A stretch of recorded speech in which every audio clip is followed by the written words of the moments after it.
Hey everyone, Radhe Radhe. तो शादी ब्याह चल रहे हैं तो सोचा कि चलो आपको इन कुछ रस्मों के बारे में बताते हैं।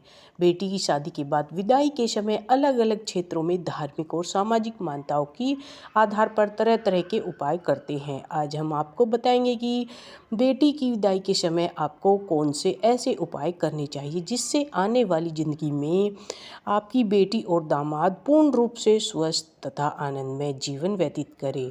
यदि आप अपनी बेटी की शादी के समय यह उपाय करते हैं तो निश्चित रूप से ससुराल में उसका जीवन अत्यंत सुखमय रहेगा और कभी कोई दिक्कत नहीं आएगी। जानते हैं सबसे पहले उपाय को। शादी के बाद जब आपकी बेटी और दामाद गाड़ी में बैठते हैं तो उस गाड़ी के नीचे नींबू और नारियल रख देना चाहिए। विवाह के पश्चात पहली बार पति पत्नी दोनों एक साथ किसी नए सफ़र पर निकलते हैं तो सनातन धर्म में किसी भी शुभ कार्य को करने से पहले बलि देने की परंपरा होती है। इसलिए गाड़ी को के आगे के दोनों पहियों के नीचे नारियल और नींबू रखा जाता है तथा इसे फोड़कर ही गाड़ी आगे बढ़ती है।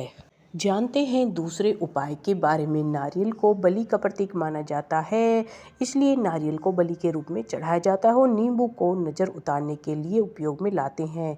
इसलिए करते हैं कि रास्ते में कोई अप्रिय घटना न हो अथवा दूल्हा दुल्हन को किसी की नज़र न लगे। कालांतर में नई बहू के आगमन पर कुल देवी या देवता की प्रसन्नता के लिए बलि दी जाती थी। इसके अलावा नई बहू को आने के बाद सबसे पहले कुल देवी के दर्शन के लिए ले जाना चाहिए।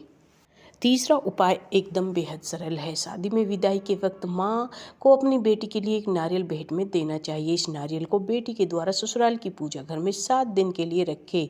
उसके बाद इसे बहते हुए जल में प्रवाहित करें। इससे वैवाहिक जीवन सुखमय रहेगा और पति के द्वारा कभी भी कोई परेशानी नहीं होगी।